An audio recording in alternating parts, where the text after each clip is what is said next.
Hi everyone, exam medicine channel में आप सभी का स्वागत है। इस वीडियो में हम बात करने वाले हैं इलाहाबाद यूनिवर्सिटी में जो आपके एग्ज़ाम कंडक्ट कराए जा चुके हैं। और मैंने आपको कल एक वीडियो प्रोवाइड करी थी जिसमें आपके रिज़ल्ट जो कि ग्रुप ए और बी के हैं 4 पदों के लिए जो है रिज़ल्ट जारी कर दिया गया है।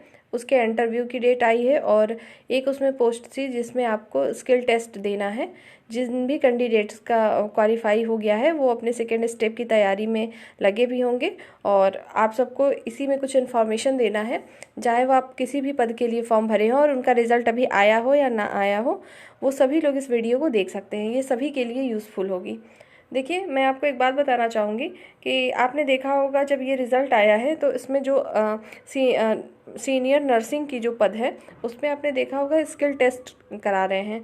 और बाकी जो ऊपर के आपके 3 पद दिख रहे हैं, असिस्टेंट रजिस्ट्रार था और हिंदी ऑफिसर, इन सब के पद के लिए आपके इंटरव्यू डायरेक्ट कंडक्ट कराए जा रहे हैं। तो आप लोग ये जान लीजिए कि जिन लोगों के स्किल टेस्ट होने हैं, मतलब जूनियर ऑफिस असिस्टेंट के कैंडिडेट, डेटा एंट्री ऑपरेटर और आपके जो स्टेनोग्राफर के होंगे, इन सब लोगों के स्किल टेस्ट के लिए पहले आएगा। और एक बात और है कि जो लोग एमटीएस के कैंडिडेट हैं उनकी तो स्किल टेस्ट होगी नहीं, क्योंकि स्किल टेस्ट में तो टाइपिंग या कुछ उनसे रिलेटेड होता। और आप लोग जो इंटरव्यू के लिए परेशान हैं होने के लिए, आपका जैसे अभी आपको मैं एक नोटिस दिखा रही हूँ, कल भी दिखाया था। देखिए, इस प्रकार से आपकी भी नोटिस आएगी। देखिए यहाँ पे जैसे ही यहाँ पे लिखा हुआ है कि आपके ग्रुप ए का है असिस्टेंट रजिस्ट्रार, यहाँ पे लिखा हुआ है साफ साफ कि आपका इंटरव्यू के लिए क्वालिफाई कराए गए हैं जितने कैंडिडेट, उनके लिए है ये कि आपके जो इंटरव्यू का तुरंत डेट दे दिया गया है। 31 को होना है, 31 तारीख को। और आप देख रहे होंगे क्योंकि इसमें संख्या कम है, मतलब इसमें सीटें भी कम थी, एक किसी में एक पद था तो उसके लिए 4 या 5 कैंडिडेट हैं। इस तरीके से आप नीचे देखिए, इसमें आपको देखने को मिलेगा इसमें 9 कैंडिडेट हैं जिनको क्वालिफाई कराया गया है नेक्स्ट एग्ज़ाम के लिए। ठीक है, इसी तरीके से जिस तरह से आपका एमटीएस है तो एमटीएस में कैंडिडेट ज़्यादा हैं और उसमें आप एक कैंडिडेट पे देख लीजिए कि लगभग 5 या 6 हैं, तो आपका 90 होगा। तो उसके अकॉर्डिंग आप देख लीजिए कितने आपके कैंडिडेट को क्वालिफाई कराया जाएगा यदि इंटरव्यू होता है तो। और अभी भी मैं बता दूं कि इंटरव्यू अगर होगा आपका तो जब आपका रिज़ल्ट आएगा तो आपको भी यहाँ पे देखने को मिलेगा कि आपका जो एमटीएस का रिज़ल्ट है और यहाँ पे आपका इंटरव्यू लिखा रहेगा। और जिनका स्किल टेस्ट होगा, जैसे जूनियर ऑफिस असिस्टेंट वाले कैंडिडेट हैं, उनकी पहले स्किल टेस्ट होगी, कंप्यूटर टाइपिंग टेस्ट होगा, तो इसी वजह से वहाँ पे लिखा रहेगा आपका स्किल टेस्ट। तो आप लोग की ये कन्फ्यूज़न जब रिज़ल्ट आ जाएगा तभी आपका क्लियर हो सकेगा। और ये चीज़ मैंने पहले भी बताई थी कि आपकी जो कोई भी आंसर की नहीं आएगी, आपका डायरेक्ट रिज़ल्ट आएगा। आपने देखा कि रिज़ल्ट ही आया, क्योंकि आप सबको भी पता था कि जब आप सबके पास कोई प्रूफ भी नहीं था तो लगता ही नहीं था कि आंसर की जारी करेंगे।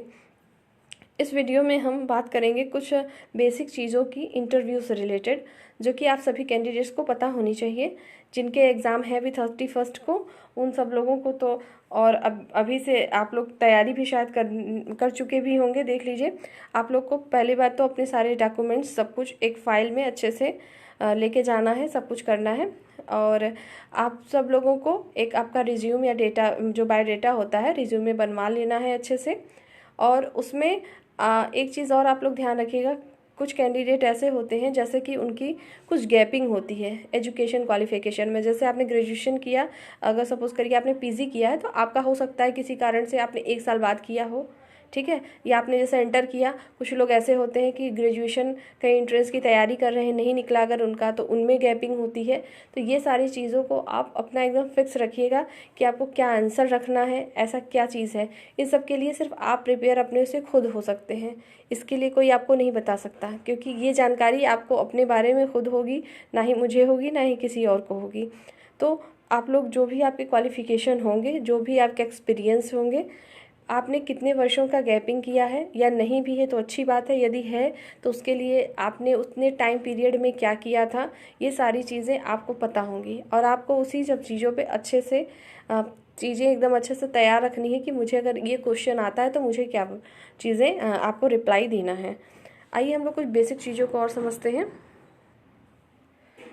देखिए, बेसिक चीज़ में आपको मुझे ये बताना है कि आपको किसी भी चीज़ की अलग से कोई डेफिनेशन तो याद नहीं करनी है।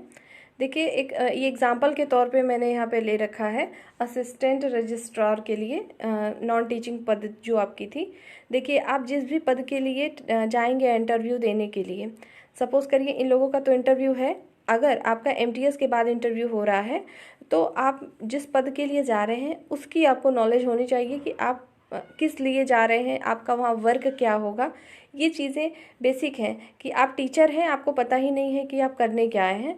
तो बस वही बात है कि आपको इस चीज़ का पता होना चाहिए। जैसे देखिए असिस्टेंट रजिस्ट्रार का है कि जो ये पद होता है असिस्टेंट रजिस्ट्रार का, तो केंद्र एवं राज्य सरकार के विश्वविद्यालयों, शासकीय महाविद्यालयों और स्वायत्त महाविद्यालयों और अन्य शैक्षणिक संस्थाओं में होता है। असिस्टेंट रजिस्ट्रार की नियुक्ति इन संस्थानों में द्वितीय श्रेणी के राजपात्रिक अधिकारी के रूप में की जाती है। असिस्टेंट रजिस्ट्रार संस्थाओं के विभिन्न और गैर शैक्षणिक विभागों जैसे एडमिन, अकाउंट्स, ऑडिट आदि से संबंधित कार्यों का निर्वहन करते हैं।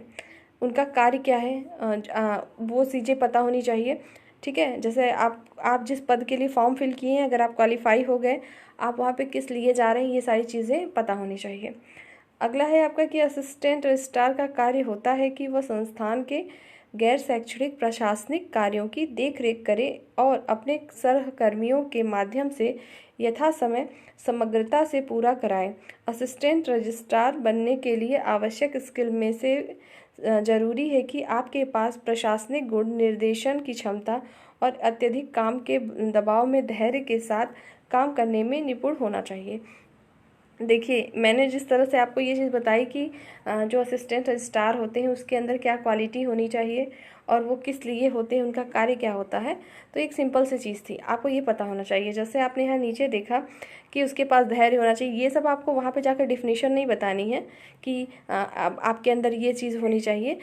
आपको ये खुद को पता होना चाहिए कि आप जिस पद के लिए जा रहे हैं ये चीज़ें आपको आनी चाहिए। ठीक है, और इसमें आपको जैसे आप किसी भी पद के लिए जाते हैं तो पहली बात तो ये चीज़, और जिस संस्थान के लिए आप जा रहे हैं, जैसे आप किसी आयोग का जब एग्ज़ाम देते, सपोज़ करिए आप कभी जैसे एसएससी में अगर आपने कोई एग्ज़ाम दिया, वहाँ पे आप क्वालिफाई कर गए, वहाँ इंटरव्यू देने जा रहे हैं, तो वहाँ के बारे में आपको डिटेल नॉलेज होनी चाहिए, क्योंकि हम जहाँ पे जाते हैं हमको वहाँ के बारे में क्वेश्चन पूछे जा सकते हैं। इसी प्रकार से आप लोग इलाहाबाद यूनिवर्सिटी के बारे में कंप्लीट लगभग जानकारी रखिएगा कि क्या चीज़ें हैं। ठीक है, वो कब डेवलप हुआ, ये सब चीज़ें आपने थ्योरी सेक्शन में पढ़ी भी होंगी, वो सब आप हमें अच्छे से याद रखेंगे। ठीक है, कब बना था, क्या चीज़ें थी और प्रेजेंट टाइम में कौन वहाँ के हैं सब लोग, वो सब चीज़ें आपको याद रखनी है। ठीक है, और एक बात और याद रखना है कि हम जब भी कोई इंटरव्यू देने जाते हैं तो हमें क्या होता है कि पेशेंस तो पहली बात तो होना ही चाहिए, और आपको कॉन्फिडेंस होना चाहिए खुद के ऊपर। ठीक है, कभी कभी ऐसा होता है कि कुछ क्वेश्चन आप इसलिए उसका आंसर नहीं कर पाते हैं कि उस क्वेश्चन को आप कर सकते हैं। जैसे अगर आपको नहीं भी आता है तो आप लोग इतने इंटरव्यू अगर आप लोग देखते भी होंगे तो आप सबको आइडिया होगा कि पहली बात कि जो भी आपसे क्वेश्चन पूछा जा रहा है आप उसका रिप्लाई अच्छे से दे पाएंगे, तब दे पाएंगे जब आपको कॉन्फिडेंस होगा। ये कोई ज़रूरी नहीं होता है कि जिस पद के लिए आप जा रहे हैं, आपने तो थ्योरी सेक्शन को कंप्लीट कर लिया है, आप क्वालिफाई हैं इंटरव्यू के लिए, तो आपकी योग्यता है, आपके पास सब कुछ है, लेकिन आपका ज़रूरी नहीं है कि बुक से ही चीज़ें पूछी जाएं। आपके इन्वायरमेंट में क्या चीज़ें हो रही हैं उससे रिलेटेड प्रश्न आपको पूछे जा सकते हैं। तो आप सभी लोग जिनके इंटरव्यू हैं, उन सभी लोग और जिनके भी होंगे आगे चल के, वो भी चाहें तो इन सब चीज़ों को अच्छे से देखते रहिएगा। करंट्स में जितनी चीज़ें न्यूज़ में हैं उन सबको अच्छे से याद रखेंगे। और अगर कोई फीमेल कैंडिडेट्स होंगे इसमें, तो आप सभी लोग महिला सशक्तिकरण से रिलेटेड, और इस समय देख रहे हैं महिलाओं से रिलेटेड बहुत सारे मुद्दे चल रहे हैं, उन सब चीज़ों को अच्छे से ध्यान रखिएगा। चूँकि ये ग्रुप ए और बी का है, लेवल इसका ए और बी का है, इसलिए इस पर क्वेश्चन इस तरह के बन सकते हैं। देखिए जिस प्रकार का हमारा इंटरव्यू होता है, मतलब आपने अगर एमटीएस के बाद दिया या आप जिस लेवल के हैं उसके अकॉर्डिंग ही आपसे क्वेश्चन पूछे जाते हैं। ठीक है, तो आप सब लोग अपने इन्वायरमेंट से रिलेटेड, मतलब जो भी इस समय करंट्स में न्यूज़ चल रही होगी उन सबको अच्छे से देखेंगे। यदि आप सबको इससे रिलेटेड चाहिए वीडियो की क्या करंट्स में पूछे जा सकते हैं कुछ, तो मैं आप लोग को एक दो वीडियो के द्वारा लिस्ट प्रोवाइड कर दूंगी कि आपको क्या क्या चीज़ें आपको पता होनी चाहिए, तो आप वहां से जाके चीज़ों को अच्छे से पढ़ सकते हैं। दूसरी बात कि आप सभी लोग का ये था कि आपने देखा होगा एग्ज़ाम में आपके एक्ट से प्रश्न नहीं बने थे। ठीक है, जो आपके इलाहाबाद यूनिवर्सिटी का एक्ट है 2005 का, उससे प्रश्न तो नहीं आए थे, लेकिन आपको यहाँ पे जानकारी होनी चाहिए। ठीक है, आप लोग क्या करेंगे कि जितने भी आपकी धाराएं थी और जो आपके एक्ट्स थे उन सबको एक बार अच्छे से पूरा देख लीजिएगा। वीडियो इसमें पड़ी हुई है, प्लेलिस्ट है। अगर आपके पास पहले से कोई मटेरियल हो तो आप वहाँ से ही पढ़िए, कोई ज़रूरी नहीं है कि आप उस वीडियो से ही पढ़िए, लेकिन आप लोग को पूरे एक्ट्स के बारे में जानकारी होनी चाहिए, इलाहाबाद यूनिवर्सिटी के बारे में, क्योंकि वहाँ से भी आपको प्रश्न पूछे जा सकते हैं। ठीक है, और इलाहाबाद यूनिवर्सिटी में हाल फिलहाल में जो घटनाएं हो रही हैं, ठीक है, उससे भी संबंधित चीज़ें आपको पता होनी चाहिए। देखिए, ये चूँकि सेंट्रल यूनिवर्सिटी है तो केंद्र सरकार की कुछ योजनाएं होती हैं, उन सबको आपको अच्छे से पढ़ना है। जो नई शिक्षा नीति लागू हुई है, बहुत सारी जगह पे लागू हो गई है। आपने देखा होगा कि बहुत सारे राज्य यूनिवर्सिटियां हैं, वहाँ पर भी चीज़ें लागू कर दी गई। तो जो आपकी नई शिक्षा नीति है, आप सबको उसके बारे में अच्छे से पढ़ना है। ठीक है, इन सब के डिटेल मैं आपको बीच में कुछ वीडियो प्रोवाइड करूँगी। अगर आप लोगों को इससे रिलेटेड चाहिए कोई इन्फॉर्मेशन की किस टॉपिक से प्रश्न बन सकते हैं, तो देखिए, मेरा एक अपना अनुमान होगा कि हो सकता है यहाँ से आपके प्रश्न बन सकते हैं, तो मैं आपको उसी के बेसिस पे कुछ वीडियो प्रोवाइड करूँगी कुछ टॉपिक को लेके कि आप इसे पढ़ लीजिए अच्छे से। ठीक है, अगर आप लोग अपने से पढ़ सकते हैं तो पढ़िए, अगर ज़रूरत होगी तो आप बताएंगे तो आपको वीडियो प्रोवाइड करी जाएगी। ठीक है, और जो कैंडिडेट्स का भी रिज़ल्ट नहीं आया वो परेशान ना हो। जिस प्रकार से इनका रिज़ल्ट आया, चूँकि इनके एग्ज़ाम पहले हुए थे तो इनका रिज़ल्ट जारी कर दिया गया। जिस सीक्वेंस में एग्ज़ाम हुए हैं वो रिज़ल्ट आपके जारी कर दिए जाएंगे अभी।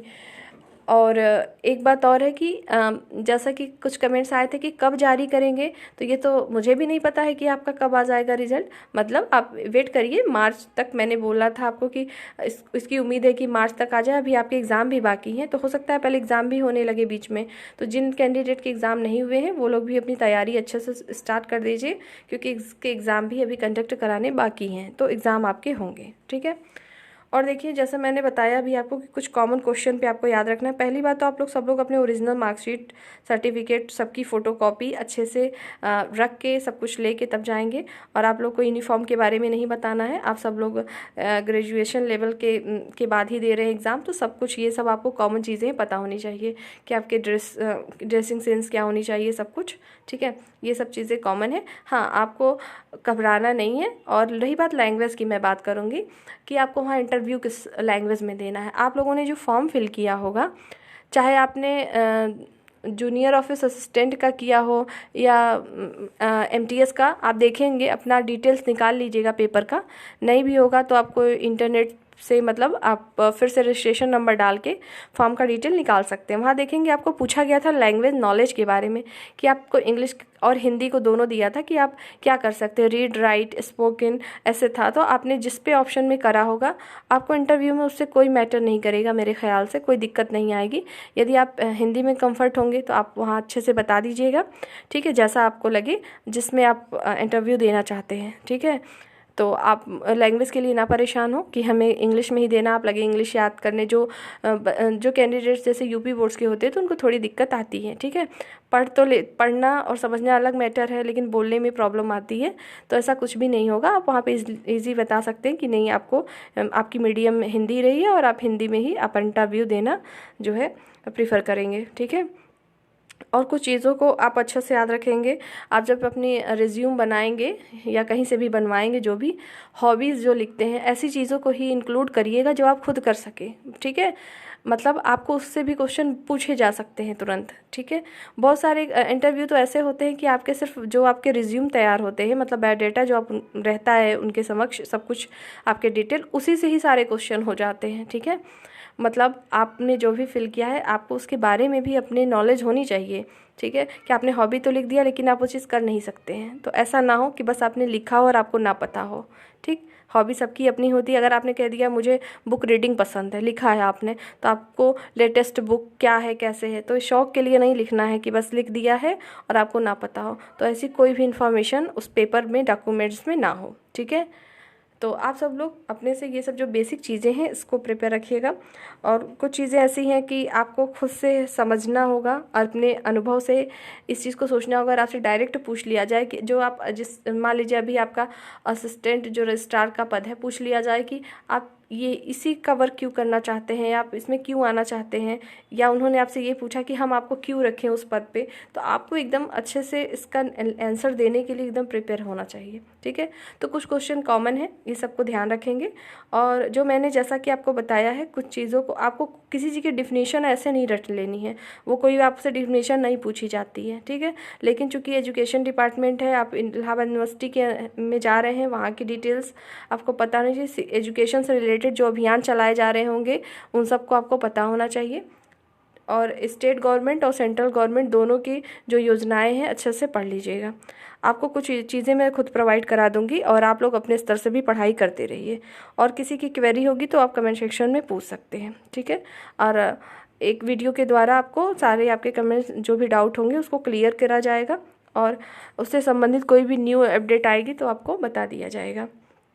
एक चीज़ और जैसे आप लोग जो करंट में होंगे इलाहाबाद यूनिवर्सिटी में इस समय, आपको कुछ चीज़ें तो मैंने एक्ट के द्वारा ही बता ही दी थी, उसमें पढ़ लीजिएगा कि कौन कौन वहाँ पे अभी नए मतलब नियुक्त हुए हैं सब लोग। और सचिव के बारे में किसी ने एक बार पूछा था, कमेंट्स था उनका, तो मैं बता दूं कि देखिए हर एक डिपार्टमेंट के अलग अपने सचिव होते हैं। ठीक है, तो हर एक डिपार्टमेंट का आपको नहीं याद रखना है, जहाँ आप जा रहे हैं मतलब जिस पद के लिए आप हैं और वहाँ के लिए क्या चीज़ें, वो चीज़ों को आपको ध्यान देखना है। और आपको ये किसी से पूछने की ज़रूरत नहीं है, आप सबके पास मोबाइल फ़ोन है, इंटरनेट है, सुविधा है। आप लोग किसी का नाम सर्च करना चाहें या जानना चाहें कि प्रेजेंट टाइम में यहाँ पे कौन क्या है, तो आप सर्च कर सकते हैं। इसके लिए आपको किसी पे डिपेंड होने की ज़रूरत नहीं है। और दूसरी बात यह है कि इसकी कोई भी अवेलेबल नहीं थी मार्केट में बुक इसके थ्योरी एग्ज़ाम के लिए, तो आपको वहाँ से कुछ ऐसा नहीं मिलेगा, ना ही आपको कोई चीज़ करंट अफेयर में मिलने वाली है इससे इलाहाबाद यूनिवर्सिटी से रिलेटेड। बाकी चीज़ें आप लोग अच्छे से अपना जितने भी करंट न्यूज़ हैं उन सबको अच्छे से पढ़ते रहिए। और महिलाओं से रिलेटेड जितनी योजनाएं हैं, अगर फीमेल कैंडिडेट्स होंगे तो मैं फिर से कह रही हूँ कि वो सारी चीज़ें याद रखेंगी कि जितने अभियान चलाए जा रहे हैं सब कुछ। ठीक, और नेक्स्ट वीडियो में मैं आपको कुछ चीज़ें और प्रोवाइड करूँगी। जितने भी कैंडिडेट हैं जिनके अभी रिजल्ट नहीं आए वो सब लोग इस वीडियो को देख सकते हैं, और नेक्स्ट वीडियो को भी वो आपके लिए यूज़फुल भी होगी यदि आप चाहें तो। और बाकी आप लोग अपना जो भी नेक्स्ट एग्ज़ाम है उसकी तैयारी करते रहिए। हम अगले वीडियो में फिर मिलेंगे, तब तक के लिए टेक केयर, जय हिंद।